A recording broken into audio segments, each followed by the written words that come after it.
This is Scott Campbell from the Stupid Things for Love podcast. I have a 7-year-old son, and the biggest mountain I climb every day is trying to put shoes on this child. And I'm so grateful to Skechers for making the only shoes my son will willingly put on by himself. Their slip-ons are amazing, and he doesn't have to deal with laces. He doesn't have to deal with anything. They come in the perfect color blue.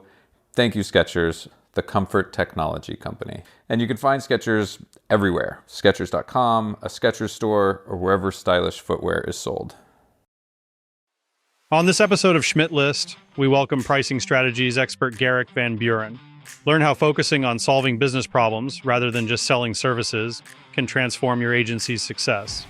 Garrick's insights on confidence, unbundling services, and changing billing practices are invaluable. Tune in now. Garrick, how are you today? I am well today, Kurt. Delightful to be here. I'm so excited that you are here. I'm so excited you are joining.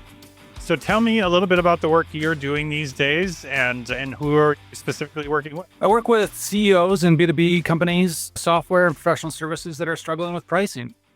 Where that came is I've done a lot of work in the past on value propositions, customer research, understanding what is interesting to somebody's customers, how to frame it, how to package it. And all of that gets condensed down into price. And price is so impactful, both as an interface to your customers, as well as a key to making a profitable business. So it's a fun lever to pull. Yeah. And you've got a big history in the agency and service space too, as well, before you started down this path, right? Yeah. And that's where a lot of this came from and was inspired by, whether it be my own work or the agencies and teams that I would work with. Always seemed to struggle here and never quite were able to price at a level that made a sustainable business on the professional services side. And whether that down to how do we get away from a billable hour, or how do we shift over to something like value pricing, or just how do we adjust our business model in a way that can minimize the feast and famine that is so often professional services. And what I've seen recently is at a certain level with a certain kind of customer, the SaaS business model starts to look a lot like professional services just from the level of support that a vendor is providing their customer. Whether you've got a dedicated customer success person, whether you've got a dedicated account exec, it starts to look almost indistinguishable, even though it's a little bit more self-service, even though it's a little bit more hands-off at the core value proposition. All the things around it look a lot like professional services.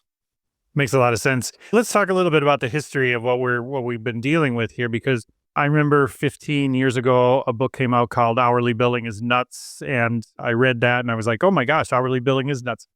But you couldn't tell the agencies or the clients that hourly billing was nuts. I mean, I literally just talked to an agency yesterday that I'm coaching, and they have a new client and they asked right away for their rate card.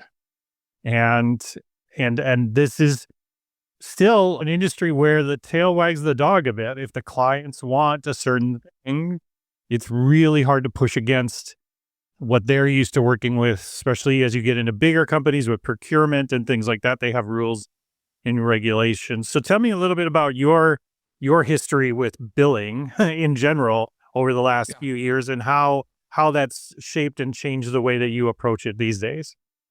Yeah. When I started my firm 20 years ago, originally, the convention was hourly billing. Yeah. And I quickly found out that I only had so much billable capacity as a one-man show. And that is even less than your billable capacity as an agency, because if you're one man, you've got to do delivery and admin and new business. And those last two really eat away. And so by the time I hit 20 billable hours, I was exhausted. And I still had another half a week to go of just running the business. And I can't set my rate high enough to be able to accommodate this and to cover that other half a week. I gotta change that. And it was about 10 years ago that I shifted from hourly billing to I had annual retainers, I had monthly retainers, I had value-based project fees, and that really helped ease things out from a cash flow perspective, and also from how much time is it taking me to invoice? I really got annoyed with, I've got to record all these hours and build up this massive invoice. Whereas by the time I was at the tail end of that business, I was sending invoices once a year to clients. Mm-hmm. And that was amazing. And they actually thanked me for it. Yeah, I'm sure they did. A lot less work on their end. But yeah, that's what the surprise on my side was, oh, wait, I'm actually saving you effort as well. But keep going. But if they have a machine built to handle that effort, like procurement in certain companies, they're not changing anytime soon because, their jobs are literally built into that process. Yes. And I've been fortunate since restarting my practice that the places that I've worked with, we've been able to find ways around that because all different kinds of businesses that need to be accommodated by a procurement system. And if you've got a good champion, they will find that thing on the procurement side that they can slot you into that is a win-win for both of them. And I've been really fortunate for that. Yeah, if you've got somebody who is locked in on a billable hour, okay. It just makes it more weird, but you can work around that. And so that's one tip that I want to talk about, because the one thing that I've been telling people is when you're working with your clients and you want to move to this thing, or you want to bring up how they're working with other vendors or outside folks, are all of those people billing by the hour? And you can go all the way down to the housekeeping service, like the people who clean up the place and things like that. How are they working with your organization? And while our work is going to be different, there is similar types of engagements where we need to show up at certain times and perform and deliver certain types of services. My first thing is usually inquiring into them. If they're asking for what the rate is and those sorts of things, I'm responding to their question with another question, like, how are you working? How are you working with other places right now? Yeah. And to me, we haven't really dived deep into the problems with the billable hour, but the primary one that I have that I keep going back to in these conversations is it's hard to get the kind of impactful result that we're both expecting, that unit. And to some degree, it incentivizes the vendor to stretch that out and delay providing the result to the client until they get some certain volume of hours spent. And to me, that seems responsible. Yeah, it is. And we all know, and it's a lie that we've danced around forever, because one person's hour is not the same as another person's hour. Yeah. It just isn't. So and my Monday morning hour is different than my Friday afternoon hour. Exactly. So even the concept of it, both sides know that it's a fabrication. Mm-hmm. But why is it part of our culture, Garrick? Like, why is this so ingrained in the way that we have to transact with other people? I would say, I've got kids who are getting their first jobs right now. Yeah. And those first jobs are hourly jobs. Yeah. Sure. And some of them make sense as hourly jobs, right? Like one of the kids is handling dinner service for assisted living place. And that's the difference. That makes sense. Because they're required to be at a certain place at a certain time between a certain amount of time. So yes, absolutely, that makes sense. But that's different than provide me a creative solution to a business problem I'm struggling with. And I don't know why clients. Oh, okay. So maybe this is the pressure. Maybe we're getting to this right now on this conversation. Yeah, it's kind of fun. Maybe the pressure is on the client side to say, I actually want this result as quickly as possible. And against what you're telling me about how you do business, the way that I can ensure that is to put pressure against an hour. Mm-hmm.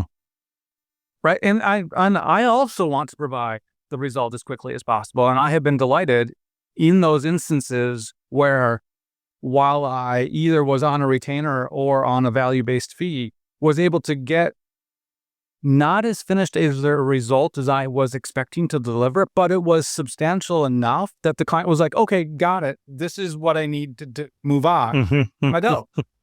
It doesn't need to be polished. Great. Let's keep going. Yeah.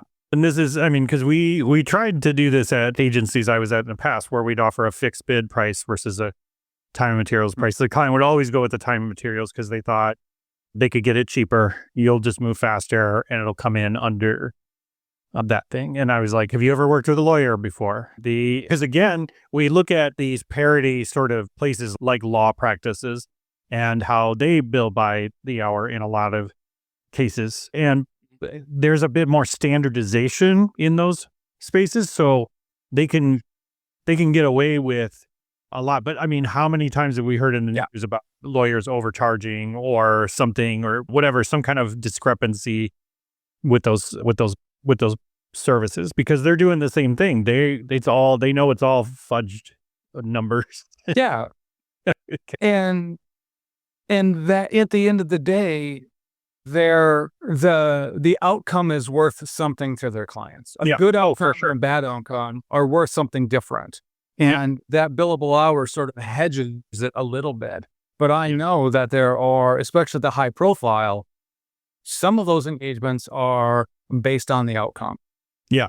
But again, you look at how other service industries have transitioned over time, medical, for example, right? So if anybody's had, speaking of kids, if anybody's had a kid in the last 10 so years and you've looked at your billing, these are services that cost this much.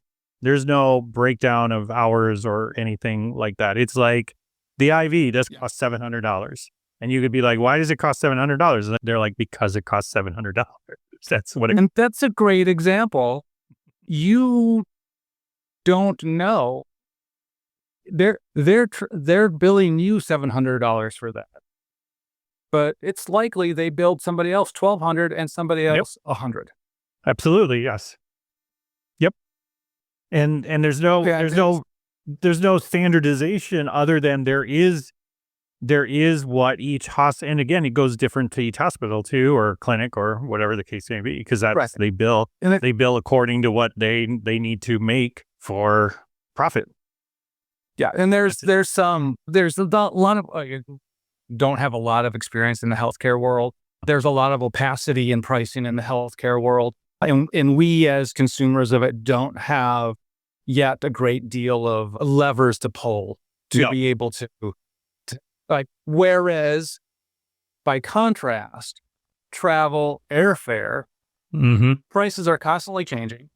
Yep. We have lots of options to choose from, and lots of their increasingly make it more and more clear what is and isn't included, so I can make a decision on what is the most valuable things for me in this trip, and how does that translate to how my price is changing against all of these options. Yeah, which and airlines it's a terrible business. I mean, they make hardly any money. I think they make $7 a passenger in some cases. It's just incredible how much expense goes into maintaining such a large machine like an airline. Now, again, over the last 10, 15 years, us as service providers have, especially in knowledge-based industries, have had to deal with people coming in from other countries where they're undercutting the prices of what people are used to paying. And so there was this big surge of, we're going to take all of our stuff offshore and get things made overseas. We're going to follow Apple's model, right? Is everything, it's this fancy luxury item, all made in Vietnam or China or something.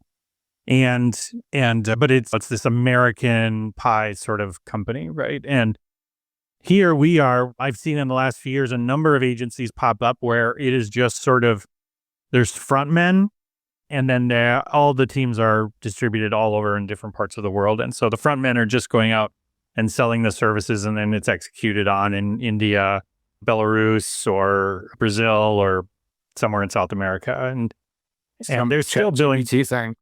Yeah, they're still billing by the hour. And so in today's world, what somebody comes to you and is like, Garrick, like, I'm billing by the hour, and I'm up against this kind of these firms and these things.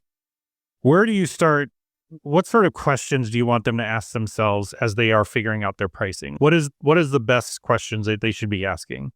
At the end of the day, after all these engagements have concluded, after the final invoice has been sent, total it all up and compare it against the other ones.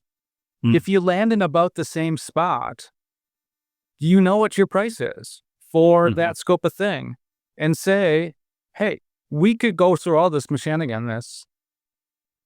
whatever. But at the end of the day, you're going to pay X for this engagement. Yep. It costs this much. It costs this much. Right. And also, there's what has really helped me is, and I know that a lot of businesses do this, especially when you get to larger agencies with multiple employees. There's a floor there's a minimum engagement that if we don't get this engagement above that number, it's not going to be profitable for us. It's not going to be worth our while. And sometimes that number is unspoken, and sometimes it's very clear. And so to me, that's the start and take a look backwards facing at the engagements. What did you charge all in at the end? And how does that compare against some agency floor that you need to set to know whether or not it's worth your while to continue doing those kinds of engagements? Yeah, that's an incredible thing, because we would do that at my last agency and determine which services are ones that we want to continue to invest in and which ones we don't want to continue to invest in. So things like maintenance, obviously, are always an hourly type of thing. And I've seen even more and more companies show up that are just maintenance companies. And I think that makes a lot of sense, because if your job is to do a lot of building, maintaining is it's a different cadence, it's a different structure, it's a different model in many cases for maintaining software or advertising designs, things like that, or websites. It makes sense that you almost have to split the company into two different groups in order to be able to do it. When I was at a very, very large agency, I mean, we literally did. We had special groups that were just the maintenance groups, and projects would move over. They would move away from the people they've worked with for the last year or two on building the thing, and they'd have to move over to that team because that group was really good at building stuff, but their job is not to maintain it. So that's the other piece that I found, is that it's a cultural problem in a lot of these places, because they look at an hourly rate is something that's easy to hold the client accountable to, but if I fix it, I've got to hold my team accountable to that. And if I'm not a good leader, if I'm not a good people manager, and I recently was working with an agency on this, and I'm like, why are we always billing hourly? And then they couldn't really answer it other than their clients wanted it that way. But then as I dived in, I found out they didn't have any dedicated project managers. And I could see very clearly that expectations were not set appropriately at the beginning of engagements. So it was way easier because there was not a lot of gates at the beginning where you have to get a little bit more to fix the cost, and that they could just slide right in and move into an hourly rate, and they just bill. And so I find that culturally it's a stopgap for some of these organizations as well. Has that been your experience as well? Absolutely. It gives them a chance. Like, they don't really need to think about what they're doing, because they can... Until they're doing it, right? Until they're doing it. And then realize, oh my goodness, we're over our heads, and this is bigger, and they're more complicated. And what I think is worse there is often you're missing what the impactful result is that your client is going after when you just blindly build. I think there's a lot of interesting opportunities and innovation and just delight in saying, okay, getting the team together and saying, we've got this opportunity with this client. Here's the result they're going for. What does a 6-week engagement look like? What does a 12-week engagement look like? What does a 90-day engagement look like, to get to the same result and start to stretch and be creative, rather than just assuming that we can just send a website down the assembly line. I think the more niche you are, the easier it is to do this as well. Yes. Because back to your point about if I've got more repeatable processes, I know a woman that runs a fantastic web design company that all they do is work with HVAC. places. So they have basically got a product that they can stand up for people very quickly, because it's not a lot different than the others in terms of functionality, right? It's book a time, get an appointment, pricing, frequently asked questions, all that stuff. And they can turn these things out pretty quickly and spend more time on the creative and the messaging and the stuff to make them stand out versus some fancy like mapping feature or different things like that. And they can move them through the pipeline quicker, and they can fix the cost of these things and move them out. But as you and I both know, there's a difference between building your lifestyle business and building a business, because I know so many creative people that would look at that and turn up their nose and be like, I want to create great things in the world, Garrick. I want to invent the next whichever. But I feel like if you're in a transactional services-based model, like you got to tamper your expectations a little bit when it comes to building a profitable business. Because again, like I know lots of lifestyle agencies, like they're just a few people and they just build stuff and that's it. They're fine. They don't need any more than that. And that's great. I think it's great. Yeah. And that is the vast majority of businesses in the US. Sure. Yeah. Yeah. I've got a stats someplace in one of my For Starters newsletter. I actually went through the stats, and it's something like 82% of all businesses in the US have fewer than 8 employees. Yeah. Fewer, they make less than $1 million a year. Yeah. Yep. I've seen that stat. Now, do you want to get above that? Do you have ambitions to be more profitable or make something that is more substantial than that? That might even be a saleable asset. We're going to have to take a look at that. We have got different approaches to that. Right. And we do a lot of work with early stage founders as well. And many of them go towards, I'm going to need to raise funding. I'm like, maybe at some point, but you're going to have a lot easier time raising funding if you have a business here that is profitable, that has demand, that has predictable revenue, that you can draw a box around and say, this is the thing. Right. It's like I bought some raw land on the North Shore a while ago, and I realized I can't get a mortgage because there's nothing on there to mortgage. And how did that? Yeah. So to your point, I want you to give me money. But what am I actually investing in if it's not something that already exists in a profitable idea? And I get it. You watch all the Shark Tanks and all these different things. And yes, I totally agree. Bet on the jockey, not on the horse, right? Like, I think that's a smart move. If there's a great team, they will figure something out. But that means something's already been figured out to prove that they are that good of a team, right? Not just an idea, because ideas are cheap. These are cheap.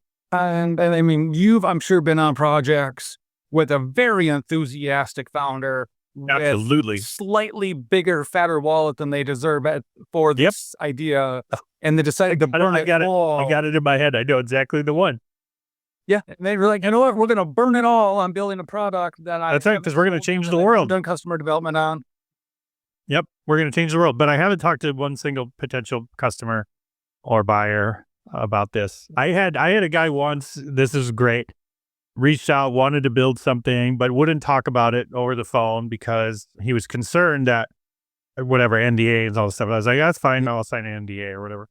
And we came and met with him, and he proceeded just to tell us about an idea that already existed in the world. It's pretty common, actually. And we were like, he's like, I didn't search Google because I didn't want them to steal my idea. And I was like, okay. I had a call. I wish you the best of luck with the founder. I had a call yesterday with the founder who was similarly as hesitant to talk. And then when I got into it, I'm like, oh, the reason I was confused about who you were is because you are now telling me the same value proposition that 3 people earlier this week did. Yeah, exactly. And you're solving a problem that's already been solved. And you haven't done customer development. Yep. When I say, hey, do you have 10 people that could be your buyers right now? And you say, no. I'm like, okay, let's take the rest of this time and flush that out. So you've got some tangible direction to develop this idea. And then call me back and we can talk about who you talk to and how significant a problem they said they were having. And then we can start to get to, is it worth you actually pursuing this? Because you've got these people who say they could use this kind of help, and that kind of help is worth this to them. Yeah. And that's why I've encouraged people I've worked with and agencies that I'm working with. I mean, read Clayton Christensen, read Jobs to be Done, and have an understanding of why people are buying your services. They are trying to solve a business problem. They're not trying to buy a website. They don't want to buy a website.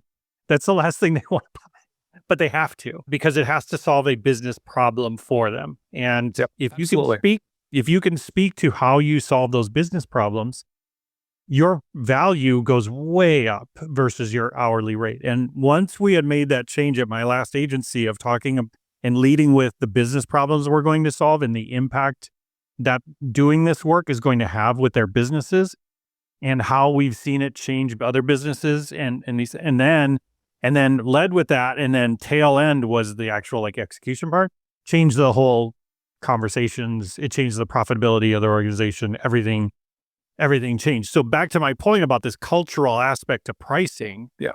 It's so hard when you're not confident in your business or skills. I mean, you feel confident. You feel like, oh, I can knock out any logo anytime, no big deal. But all of a sudden you've got a person in a business suit sitting across from you questioning your value, and a lot of people will shrink from Absolutely. I see that so often in the creative world. A lot of my work with founders is sometimes just helping them unblock that internal confidence. And part of that unblocking is sitting in or what I've been calling customer rediscovery. I will talk to all your previous customers to understand all of the amazing value that you provided them that was unpriced. You just naturally provided, that was outside of the scope of work, which is why they're repeating clients, but nobody says it's explicitly this, or this. Oh, your responsiveness is so amazing, better than anybody we've worked for before. That's why we do business with you.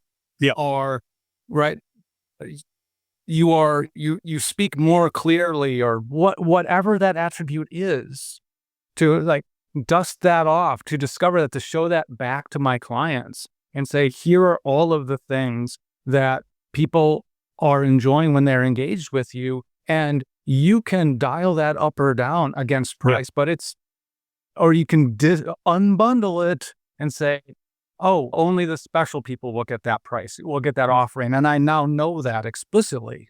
Yeah. That is part of my value, and I can choose to offer it or not. Mm-hmm. Yeah. And that's what's key, is that I love that idea of unbundling what those aspects that you might have been providing these services without actually pricing them correctly. Yeah. And if you unbundle them a little bit, you can start to see, oh, I am providing a good amount of value here. And I think it goes back to then the cultural aspect of, no, actually we're a real business and things like that. I mean, I remember being at agencies, we'd have 100 people and be like, something would happen and be like, we're like a real business. And they're like a real business. We have 100. We're like a little business. It's like we have 100 people on the payroll. Shared fiction for all of us in this room right now. I know, exactly. But again, people assume that people have it all figured out and everybody's just winging it as we go. But what I found during the pricing discussions was that it is a solid matter of confidence. It's a statement of confidence too. And I've had so many clients where they're like, you're more expensive than these guys are. And I was like, yep. And they are. Yep. Yes, we are. I mean, we are. And one reason I can point to is that in the last 7 years of business, we haven't lost one single client.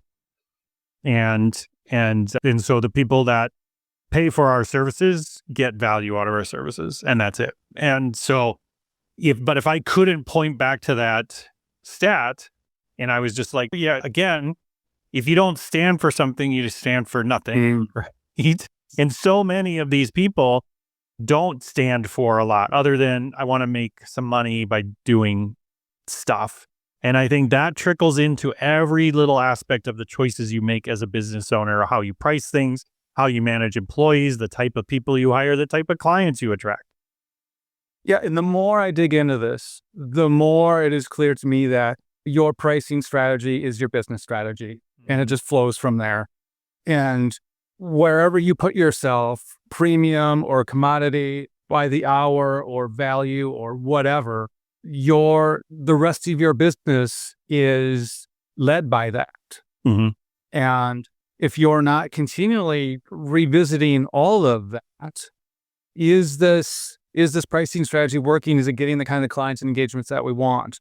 Yeah. Is our internal operations and delivery shaping up the way we want? Sometimes just changing the pricing model can have these amazing rippling effects that I have seen it can create calm where there was frazzledness, can create clarity where there was chaos, and create simplification where there was complexity. Yeah, I think transparency plays into it too. I used to say in a salary negotiation, they always say the first one that puts out a number loses, right? But to me, in a scope or a services, the first one who puts out a number wins. Is that the faster I can give you an idea of what this might cost, the sooner I stop wasting anybody's time. And what I find interesting is that still so many agencies are so scared of sharing potential costs for their services because what if they're too expensive? And and it's what if? Maybe, and I can't tell you how many times I've been coaching agency owners. I'm like, that was a bullet dodged because they would have been a terrible client over the long term. Yeah, the measure that I use is when the number was stated, did the prospect blink and still say yes? And if they said yes and didn't blink, you've got a lot of headroom. Yeah, you can keep raising it. Yeah. If they blinked and said no, you're too high for them, and you can decide whether or not you want to keep going or not. You can decide whether or not you want to keep pursuing it. And what I also find funny too is over the years is how agencies keep their rates secret, and especially from each other, right? Because there's a scarcity mindset of if somebody knows what my rate is, somebody else could just charge $5 less and win the business. And my answer was always like, if they can do that, good for them, because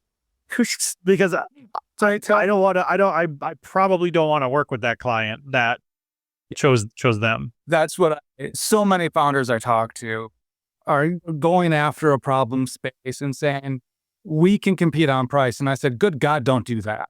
No. Because while that might, like the current offerings might seem more than you want to pay or more than the customer wants to pay right now, you will immediately find out why that price exists once you go to market.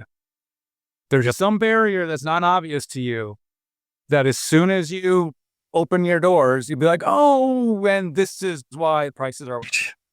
Yeah, especially in regular industries and other things too. It's so common. I mean, I can't tell you how many in the course of my 25 plus years of doing agency work where I've had somebody show up with something that's going to compete against the MLS for real estate.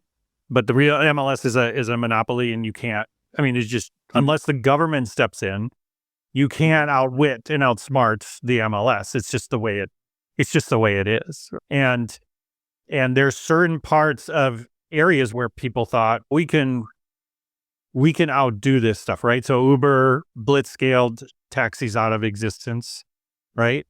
Which was just a weird thing. And Airbnb blitzscaled with renting out rooms and things. But then you've seen it try over and over again with other things. They're like, oh, that worked with cars, let's do it with scooters. And not that great of a business. Yeah. And I think it's going to be interesting in the business history books to see if they shake out how much those two entities are a result of really, really, really cheap money. Yeah. And I think part of the shift in my practice over to pricing is a belief that the era of cheap money is over, and that comfortable, profitable, sustainable business models is the future. And I think we got a lot of work to get more businesses sustainable and profitable and confident in a world where just doing another raise is no longer an easy option. No, and if you're utilizing outside services to build those companies or other things, you can't just go the cheapest route anymore because it's too risky for you. Whereas before you could fudge it a bit, right? Because if we have to build it twice, we still got time. Yeah. But these days, no, you're not going to get away with it. Plus, investors are much more savvy these days than they used to be, right? Back in the .com bubble and things like that, they were like, "Oh, I hear this is good, so let's invest in this." But we still see it. Again, you have to. I think number one, if you're a service provider, you're out there, you're doing agency work, and you're pricing your things. You start by talking to your clients and your potential clients. Are you getting value for your money? Yeah. And to your point, that's super scary for lots of people to ask their clients these things. Because what if I get an answer I don't want to hear? That is the kind of work that I absolutely love doing. I'm happy to go to your clients, your best clients, your worst clients, your new clients, your old clients, and have that conversation with them, whether or not you're in next to me. And to me, it would be great if my client was next to me in those conversations, but for them to do that and be able to have get the value out of it, they need to have a really strong relationship and be really comfortable getting punched in the gut a lot. And so sometimes it's easier if I just do that alone and then come back to them, be the intermediary, but we will always get new kinds of value, new kinds of insights, new kinds of opportunities to shift the value offering of that agency and that service. Yeah, and that's something I would do at a lot of my agencies in the past, is have an outside third party come in to talk to the clients, because they didn't want to be honest with us in the first place. Not that they were trying to hide something necessarily, but it's, if you worked with the team for a year, you don't want to say anything bad about the team. What if it gets back to them and you like that person and you saw pictures of their new dog and stuff on Slack, and like, you don't want to. But if you bring in a disinterested third party and have them do you're going to get a lot better results, and you'll get them a lot quicker as well. So I think that's a key. I think that's a key unlock for anybody listening to this episode is yes, survey your clients, ask them what they like and value. But if you want the real story, bring somebody in to help you with it. I think you're going to find a lot more value with it. Absolutely. And you could just, your offerings could be off just by 10 degrees. Yep. But sometimes that's a really tough 10 degrees to shift because of all the internal cultural things we talked about. Mm-hmm. And I think the other value about the disinterested third party is any kinds of those personality things so often get dissolved into a larger pattern that is not about the person, but about communication, expectations, all of those kinds of things. All the soft stuff, all the soft stuff that you can then go back to and say, okay, this is actually the pattern. It presents in these ways. So when we see these things, we know it's gone sideways. How do we get it on the right track and keep it on the right track? Yeah. And if you're getting pushback and you're in the delivery side of things, I've run into this before, where sales is like, we own the customer. Don't talk to the customers. Don't ask them about their experiences and stuff. Make sure you're challenging them. Then when are you going to talk to the customers? Because we need this data. We need this information to know how things are performing, if they're performing at the right speed, if we're providing value, and if that cost is effective, right? We can't just go with anecdotal, yep, I'm good, or we need. And I think this is where a good pricing strategy comes in. Yeah. And also one of the innovations on the SaaS side of the house that I think also helps this is the introduction, the notion of a customer success manager or lead, someone whose job it is to ensure that the customer is maximizing their usage of the service, of the software in a way that is valuable. And maybe in the agency world, this is like an account exec or something like that. Sure. The idea is there's somebody in addition to the salesperson who is looking at that relationship through a different lens, and therefore it becomes less about an individual and more about a cross-functional view of that relationship and the win-win direction that needs to be moved against the pricing strategy. I think it's super smart, and I've implemented that in success before, and I'll tell you, and this is the same advice I give a lot of the agencies I'm coaching. The one interesting thing you'll find when you start implementing that, whether it's a dedicated role or somebody in the business takes on that title for part-time of maybe they're an HR person and they're spreading out, they want some more opportunities in the company. On the profitability side, maybe it's other overhead you have and you want to get them to engage with the customers more. Wherever this comes from, you will find that your customers do not know the full extent of what you offer. And it will blow your mind how little they know about what your business offers. And it's such an opportunity to re-educate them on that you provide these additional services. Because I guarantee you, 80% of the people I talk to, if I ask them, do you know that this customer also does these things? They're like, oh, I had no idea.